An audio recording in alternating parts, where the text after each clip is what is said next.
할렐루야, 사랑하는 성도 여러분, 오늘 아침도 굿모닝입니다. 오늘도 아버지 하나님의 말씀과 함께 오늘 내 마음을 비춰 보아서 나는 하나님 앞에 어떠한가를 돌아볼 수 있는 귀한 시간 되길 원합니다. 에스겔서를 우리가 살펴보면서 계속 반복적인 이야기가 계속되고 있지요. 이스라엘 백성들은 죄 가운데 있고 우상을 숨기며 하나님의 성전을 더럽혔고, 이에 대해 하나님은 진노하셨으며 그들을 심판하길 원하셨고, 결국 오늘 말씀해 보니까 그 문지방을 떠나려고 하시는 그 하나님의 모습을 볼 수 있습니다. 촛대를 옮긴 것과 같은 의미죠. 하나님은 우리를 떠났다. 하나님의 임재 없이는 절대로 이겨나갈 수가 없다. 이스라엘의 전쟁 가운데 하나님의 언약궤가 함께 했을 때 그들은 승리했습니다.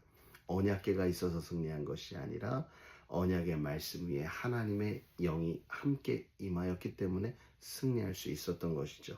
왜냐하면 전쟁은 하나님께 속하였기 때문입니다.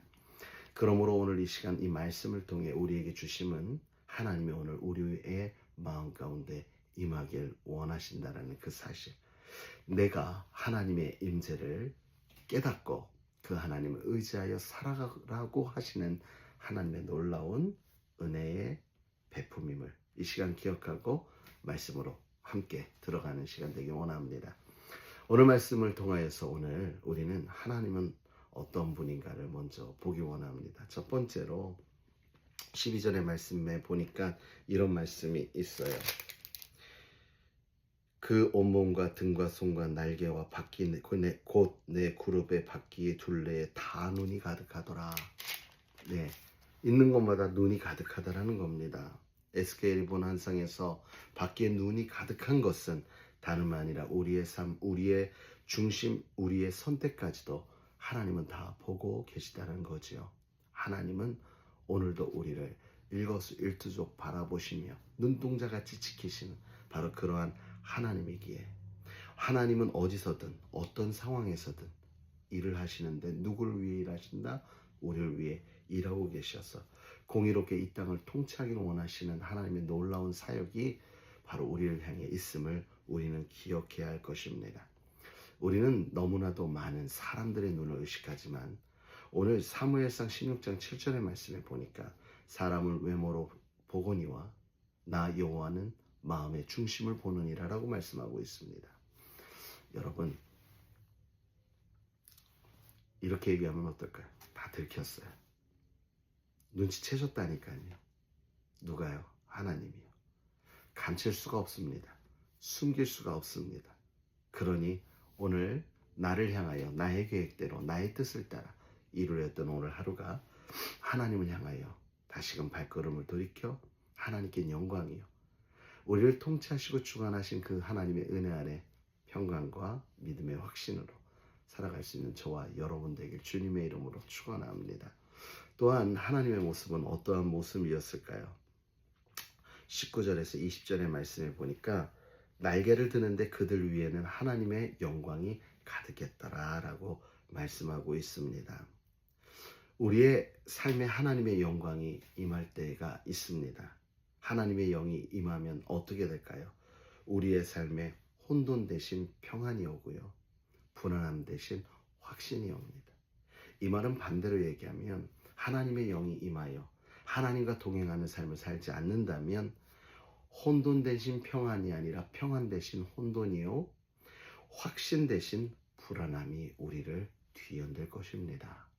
그러므로 오늘 이 시간 하루를 시작하는 이 아침에 우리의 발걸음에 평안과 확신입니까? 아니면 혼돈과 불안함입니까? 이것을 생각하면서 하나님께로 돌이켜 나아갈 수 있는 저와 여러분 되기를 주님의 이름으로 축원합니다. 사랑하는 성도 여러분, 10장 18절 말씀 보니까 이미 이제 때는 늦은 듯합니다. 여호와의 영광이 성전 문지방을 떠나서 그룹들 위에 머무느니라 라고 되어 있습니다. 하나님이 그들에게서 떠나간다. 여러분, 이 시대에는 성전에서 하나님이 떠나가는데 지금 우리에게는 어떠한 말씀으로 다가옵니까? 우리의 마음이 성전이라 하셨기에 바로 우리의 마음의 성전에서 떠날 수 있음을 우리는 기억하고 경각심을 가져야 하겠지요. 그렇습니다. 하나님이 우리를 버린 적 없습니다. 우리가 하나님을 외면하고 버린 것이죠. 말씀에 약속하신 바대로 어제도 말씀드렸지만 하나님은 세상 끝날까지 너희와 함께함이라 말씀하셨습니다. 하나님은 약속을 지키는 분입니다. 그러니 우리와 함께 하십니다.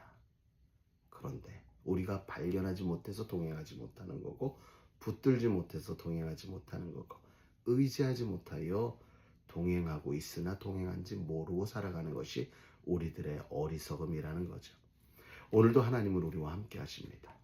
그리고 언제나 우리가 팔을 내밀며 우리를 붙들고 나아가길 원하십니다.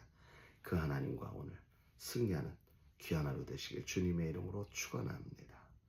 말씀을 끝까지 보다 보면 에스겔서 46장에 보면 43장에 보면 이런 말씀이 있습니다. 이스라엘 하나님의 영광이 동쪽으로부터 오는데 그 영광이 여호와의 전에 들어갔다. 무슨 말이에요? 돌아오신다는 거죠. 그렇습니다. 하나님은 절대 우리를 버리시는 분이 아닙니다. 우리의 연약함이 해결될 때 하나님은 우리 안에 강하게 내재하셔서 우리를 역사하셔서 인도하여 주시는 바로 그런 하나님이라는 사실, 이것을 기억하면서 오늘 하루도 그 하나님이 나의 주인이심을 고백하고 그 하나님을 의지함으로 말미암아 불안함 대신 평안이요, 네, 또한 혼돈 대신 평안이요, 네, 헷갈렸네. 혼돈 대신 평안이요, 불안함 대신 확신으로 오늘 하루도 살아갈 수 있는 승리하는 복된 하루 되시길 주님의 이름으로 축원합니다.